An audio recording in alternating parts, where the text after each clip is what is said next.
kita di seluruh negara, tadi masa di convention keadilan saya sebut, seluruh negara sekarang kita memang tumpu sabar. Dalam sejarah negara kita belum pernah Sabah diberikan perhatian oleh rakyat. Dan di mana-mana kita pergi, kita kata dari Datu ke Kota Kinabalu, ke Keningau, ke Papan, ke Beaufort, ke Tuaran, ada kebangkitan rakyat. Dan ini telah menyaksikan semangat perubahan yang baru. Bila kita letak terpampang gambar-gambar himpunan rakyat begitu, menyebabkan UMNO, BN dan khusus Datuk Najib goyang. Itu yang kita nyanyi. Tanya sama Najib, apa sebab goyang? Nanti jawab Najib, Sabahlah hilang. Ini ikut semangat saya tentang ya. 1, 2, 3. Tanya sama Najib, apa sebab goyang? Nanti jawab Najib, Sabahlah hilang. Kalau Sabahlah hilang, UMNO Malaya. Jadi kukuh kekuatan ada di Sabah. Tadi kita dengar ucapan dengan awal tadi Wabi Spesial menyebut bagaimana kekuatan. Istilah tsunami politik itu dia gunakan sejurus selepas 2008 kemenangan Pakatan Rakyat. Tetapi tsunami itu tak sampai ke pantai Sabah. Tetapi sekarang ini, terutama bila ada beberapa kejutan, termasuk Datuk Bumbering dan Datuk Lajin, ini kejutan ini menyebabkan kebangkitan itu nampak lebih hebat di Sabah daripada kebanyakan negeri-negeri lain. Sebab itu fenomena ini kita sebut kebangkitan rakyat. Ini bukan ya Pakatan Rakyat kerjasama kita lihat di antara DAP, PAS, keadilan. Ini seperti mana yang berlaku di negeri juga. Ini hanya menterjemahkan perasaan aspirasi rakyat. Tapi puncanya kebangkitan rakyat. Orang Sabah tahu yang sudah minta ini. Kalau tanya orang ke Kadazan, Keningau, di Siangan, dia bukan minta tanah orang, dia minta hak dia dipertahankan. Masalah orang yang menganggur, dia tidak minta elang yang diperoleh oleh orang lain yang kerja. Dia hanya minta haknya supaya dapat peluang pekerjaan. Syarikat-syarikat minyak yang dapat kontrak berbilion ringgit. Sekarang ini Sabah pemeluang minyak. Tetapi syarikat minyak itu tak ada langsung kaitan dengan kepentingan rakyat atau kepakaran Sabah. Ini diberikan perhatian. Bila ini tidak ada maknanya, tidak ada keupayaan anak-anak muda, profesional Sabah untuk meningkat. Selamanya begitulah. Siapa yang akan dapat? Bencana petroleum, anak Tun Mahathir. Dia yang dapat kontrak berbilion-bilion. Sapura, anak Datuk Daulah Badawi, Tuan Daulah Badawi. Anak orang Sabah hidup Sabah. Sabah mana yang hidup? Kalau cakap pada orang Melayu, dia hidup Melayu. Melayu mana yang hidup? Keluarga orang-orang kaya. Sebab itu saudara, dalam politik ini kita jangan tertipu. Semalam saya baca ada penyair Inggris yang di antara seminar T.S. Eliot. Dia kata sejarah ini kita harus paham. Kata T.S. Eliot, sejarah ini, history may be subject, history may be freedom. Itu kita may pilih.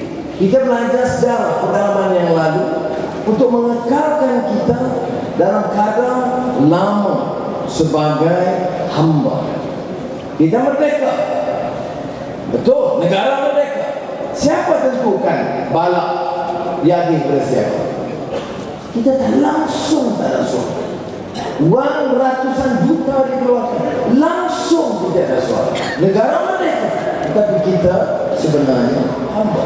Ini dia katakan sejarah yang kita perlu, yang kita perjuangkan, kemerdekaan yang kita bicarakan, lagu merdeka yang kita nyanyikan tidak memberikan makna kepada rakyat terbanyak. Jadi history can be softened karena kita kekalkan di tempat yang lama. Kita kata royalty 5%. 5% itu dan untuk 10 tahun jumlahnya 10 bilion ringgit. Tetapi kehidupan rakyat Sabah di bawah dengan 10 bilion ringgit tidak boleh saing dengan kehidupan anak Pulau Pinang. Apatah lagi di bawah Pakatan Rakyat, dia ketua menteri sekarang, Lim Guan Eng. Ataupun kedudukan Selangor yang langsung tak ada minyak. Kelantan yang miskin, yang harus dapat 5% tapi tak dapat. Tetapi perhatian, keprihatinan kepada orang di bawah itu di tiap kampung diberi. Sabah dengan 10 bilion tak menunjukkan kesan. Sebab itu bila kita fikir semula hal ini, kita teliti, kita rasa tidak adil. Ini ada orang kata cara kita nak tawan hati orang Sabah, maka kita janji 20%. Tak betul. Terengganu yang di bawah Barisan Nasional sekarang ini, kita janji 20%. Kelantan kita janji 20%. Prinsipnya ialah negara pengeluar minyak, negeri yang mengeluarkan minyak. Karena kalau tidak, keadaan sekarang negeri itu terkaya, rakyat diparas kemiskinan. Yang anehnya, yang paling miskin yang ditolong hidup UMNO, paling miskin. Saya pergi hari itu di Kemaman dengan bas, yang kita jelajah rakyat dengan bas. Dia bas berhenti lepas semua jemaat di padang kecil. Oleh kerana kita sampai di situ, Barisan Nasional pasang bendera. Kebetulan depan stage bas itu, bendera dipasang di rumah yang paling daif dan robek Barisan Nasional. Jadi saya kata, ini cukuplah untuk memberi perhatian kepada kita. Orang paling miskin dijadikan mainan perkakas untuk golongan kaya perasuah terus berkuasa. Sebab itulah saya percaya sekiranya rakyat sedar, kita boleh bangkit. Kerana T.S. Eliot selain mengatakan sejarah boleh menjadi soften, sejarah juga boleh membawa kepada freedom. Kita tengok sejarah kita. Kita bergelut di bawah blok penjajah Inggris.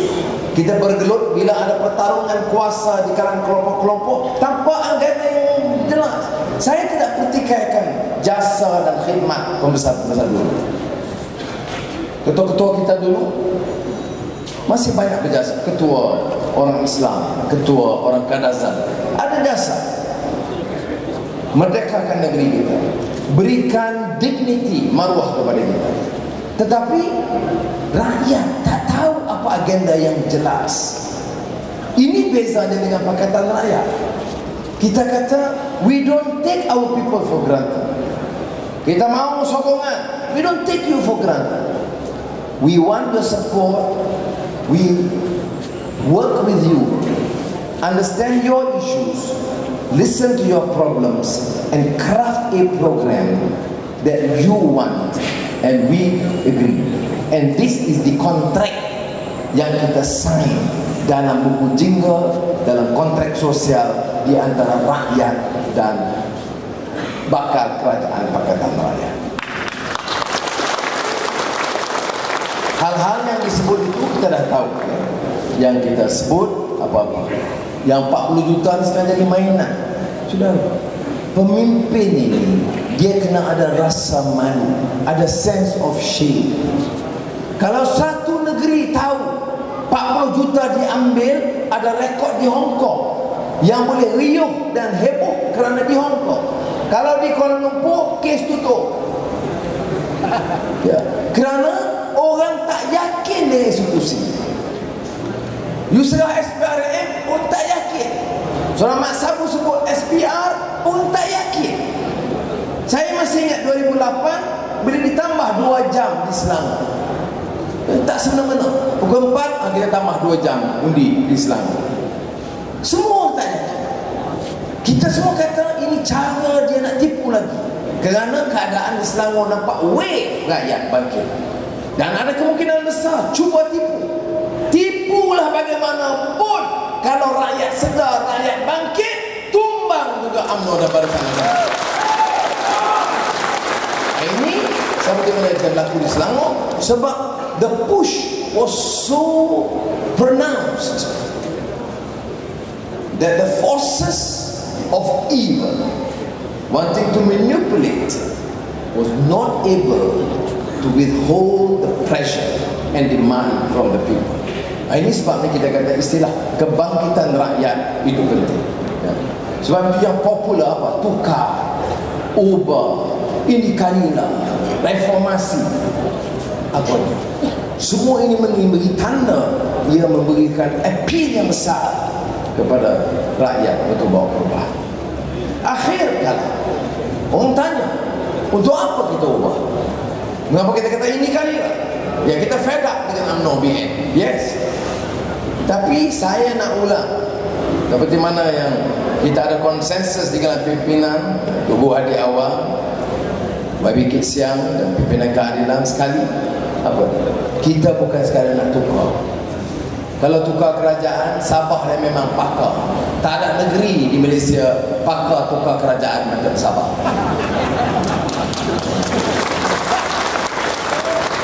Tetapi kita nak pastikan ini bukan soal tukar kerajaan saja. Ini bukan soal tukar Perdana Menteri atau Menteri saja. Ini bukan soal tukar nama parti yang memerintah. Ini soal tukar sistem yang ada dengan sistem dan agenda yang baru. Ini satu dasar yang akan meleburkan. Tadi saya sebut tentang hijratun Nabi Muhammad SAW. Orang Islam sambut hijrah sekarang. Meleburkan faham perkauman yang sempit, yang menolak sistem hukum, yang menggunakan kuasa dengan rakus. Bahawa yang menentukan itu 3. Itu yang sistem di Mekah yang ditolak, ditinggalkan oleh Nabi Muhammad SAW. Apa dia? Dirumuskan 3 perkara, ingredients of a Jahiliyah society. Number 1, those in power. Itu orang yang berkuasa zalim. Orang yang berkuasa itu menindas rakyat. Orang yang berkuasa itu corrupt. Orang yang berkuasa itu fikir bagaimana nak kekalkan kuasa. Ini yang dikatakan ciri nombor 1. Abul Hasan Ali Nadwi, one great Indian scholar, rumuskan dan saya ingat dia tulis 3 ingredients of a Jahiliyah society yang ditinggalkan oleh Rasul. Number 1, those in power. Number 2, those yang punya kekayaan. Orang punya kekayaan, kekayaan yang melimpah. Cara apa? Cara menindas orang bawah. Dia untung ratus juta, rakyat RM600 sebulan. Dia dapat kontrak balak yang banyak begitu, yang sepatutnya dia agih pada rakyat. Dia kumpul untuk dirompak harta khazanah negara. Itu dia ingredients of a Jahiliyah society, kata Maulana Abul Hasan Ali Nadwi. Saya nak supaya dalam masyarakat kita begini, that's how you understand. Sebagai orang Islam, faham dan hormat agama lain. Bagaimana kita kata ada harus Muslim Christian understanding, Muslim Confucianist, Muslim Buddhist, Muslim Hindu. Maka saya ambil kesempatan bagaimana kita lihat umpamanya one great phenomenal historic event in the history of Islam, di mana Nabi Muhammad pindah hijrah meninggalkan Mekah, old order, old corrupt, unjust, cruel order, kepada yang baru di Madinah. Number 1, saya kata those in power. Number 2, orang yang kaya-kaya, bagaimana dipunggah kekayaan dengan riba, dengan penindasan. Yang ketiga, orang berilmu, yang punya media, yang punya knowledge, tetapi knowledge itu untuk mengampu. Guna media tipu kenyataan, guna media fitnah orang, guna media perbodohkan rakyat, guna media hari-hari kerjanya hanya mengampu yang berkuasa dan menipu rakyat. Ini ciri masyarakat jahiliah ketiga. Bukan saya kata, Maulana Abdul Hasan Ali Nadwi, one of the great scholars of Islam in this modern contemporary age. Jadi orang yang ada kuasa, yang kaya, yang berilmu, itu juga tercabar untuk do what is right, what is just. Jadi bila pindah Nabi Muhammad SAW dari Makkah Mukarramah ke Yathrib, Madinah Al-Munawwar, Madinatul Nabi, apa yang berlaku? Dia tinggal racism, dia tinggal perkauman kebangsaan Arab yang sempit. Tak relevan lagi dah. Sudah kena ingat, bagaimana sekarang kalau orang Islam, orang Melayu dalam UMNO mengatakan hidup Melayu, ketuanan Melayu. Sehingga kadang-kadang rompak pun tak apa, tipu pun tak apa, rasuah pun tak apa, asalkan kita kata ketuanan Melayu. Pasal apa dia reject? Sebab Nabi Muhammad reject sistem racism itu dan menggantikan dengan perpaduan umat. Ada Salman dari Persia, Salman Farisi. Ada Jalaluddin the White from Rome, Jalaluddin Ar-Rumi. Ada the Black slave from Ethiopia, namanya Bilal dari Habasyah, slave. Tapi in that community dia tinggal prejudice kaum. Jadi bila orang hina aja anak orang kulit hitam, dia slave, dia dimerdekakan. Bila orang masih pandang, maklumlah dia bekas slave, hitam legap, bibir tebal, maka dileburkan faham itu. Dan Nabi Muhammad terus iktiraf dia sebagai Ahlul Baiti, my member of my family. Apa maksud itu? Jangan ada prasangka kaum, jangan ada prasangka yang boleh hina orang berdasarkan keturunan dan warna kulit dan lain budaya. Nah, ini yang saya faham, yang dikupas nanti setelah. Bukan semestinya yang dicakap dan diamalkan oleh setengah orang. Dia guna Islam. Saya bagi contoh, bulan puasa dia puasa. Sebelum puasa benar rasuah, bulan puasa benar rasuah juga. Orang pergi haji, dia pergi haji. Sebelum haji dia tipu, balik haji dia tipu juga. Sebelum haji dia bukan haji tipu, dah balik dia haji tipu. Jadi religious rights and practice itu mesti dites ikut amalan. Samalah kita dalam politik ini, kita laksanakan apa yang kita yakin sebagai yang baik. Ini sebabnya mengapa dalam Pakatan Rakyat kita kena hidupkan semangat musyawarah ini. Kita di kalangan pimpinan dalam ada Pakatan Rakyat, kita dengar, kita bincang, kita ada trust, kita ada dengar apa yang tak setuju dan sebagainya, perbezaan pendapat. Segera kita call, segera kita ada rundingan hati ke hati, rundingan dalam mesyuarat. Maka di peringkat negeri harus ada yang semangat yang sama. Jangan biar ada apa-apa unsur negatif yang boleh menikam kita dan melemahkan semangat kita. Jadi pada kawan-kawan saya, keadilan DAP PAS di peringkat negeri dan cabang, semangat yang sama harus ada. Kita bersaing tak apa, kita berebut minta kursi tak apa, tapi dia ada hak dia.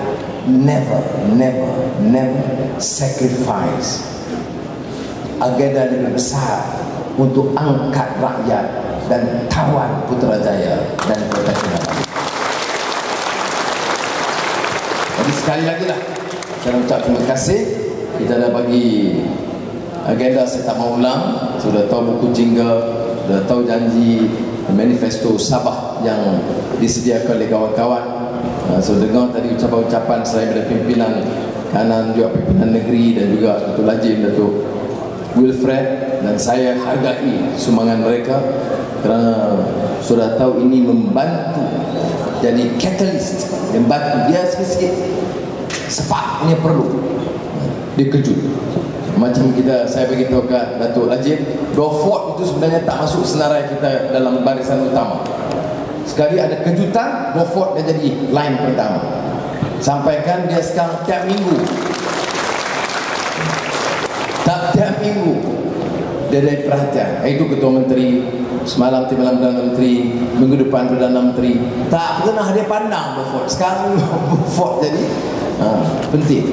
Dan yang penting ialah ada kesedaran rakyat untuk bangkit.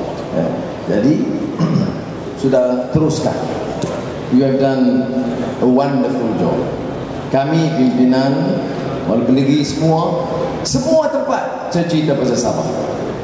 Semua tempat. Saya pergi ke Beras, dekat hutan Pahang, ambil gambar. Ladatu, Papa, Keningau, Pensiangat.